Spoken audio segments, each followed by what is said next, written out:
हाय viewers, कसे आहात? कांद्याचा पातीचा तांदळाच्या पिठात छिलका बनवणार आहे. तर छिलका म्हणजे मराठीमध्ये पोळा. नाश्ता छान बनतो हा. इथे मी तांदळाचं पीठ घेतलेले आहे, बारीक चिरून.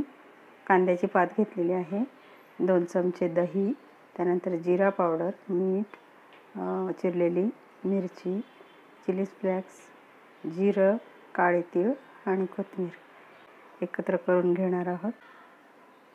हे दही आणि हे सर्व साहित्य, मीठ, मिरची, धणा जिरा पावडर, चिली फ्लेक्स, जिरं, तीळ आणि कोथिंबीर हे आपण याच्यामध्ये टाकून घेणार आहोत. आणि ही आहे कांद्याची पात. तर हे सर्व साहित्य आता आपल्याला मिक्स करून घ्यायचं आहे. आता याच्यामध्ये आपण पाणी टाकून घेऊया आणि याचं बॅटर बनवू. तर बघ, असं मी हे बॅटर बनवून घेतलेलं आहे. तेल चोळून घेतले मी याला.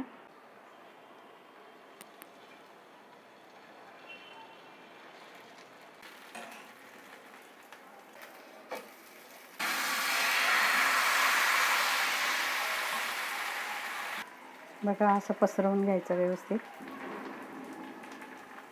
आता उलटून घेऊया.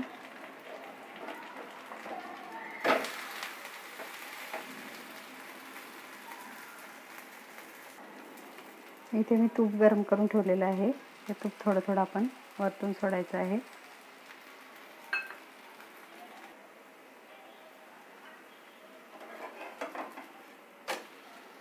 बघा, दोन्ही साईडने शेकला आहे. कलर पण किती छान दिसतो आहे.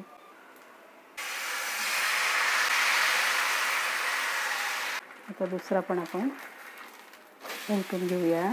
बघा, रोजची भाजी भाकरी खाऊन कंटाळा आला असला तर असे बनवायचे कधीतरी. बघा, छान आपलं शिजून झालं आहे, दोन्ही साईडने शेकून झालं आहे पोळा. तर बघा, हा आपला शेवटचा आहे. तुम्ही असे छोटे छोटे सुद्धा बनवू शकता आणि जमल्यास मोठे सुद्धा काढू शकता. तर बघा, आपली कांद्याच्या पातीची पोळी तयार झालेली आहे. अशा प्रकारे आपली पोळी तयार झालेली आहे. बघा, अगदी पातळ मस्त. आणि हे छोटे सुद्धा मी करून दाखवलेले आहेत. छोटे छोटे सुद्धा तुम्ही बनवू शकता. कमी पीठ घ्यायचं आणि तव्यावर सोडायचं आणि गोल फिरवायचं. म्हणजे असे छोटे छोटे सुद्धा, तुम्हाला उलटायला त्रास होत असेल तर असे छोटे सुद्धा बनवू शकता आणि असे मोठे सुद्धा बनवू शकता. तर दह्यासोबत आणि किंवा चटणीसोबत तुम्ही हे खायला खूप छान लागतात. सकाळचा नाश्ता म्हणून तुम्ही बनवू शकता. रेसिपी आवडली असेल तर लाईक करा, शेअर करा आणि सबस्क्राईब करायला विसरू नका. आपले कांद्याच्या पातीची पोळी छान तयार झाली आहे. थँक्यू सो मच व्हिडिओ पाहिल्याबद्दल.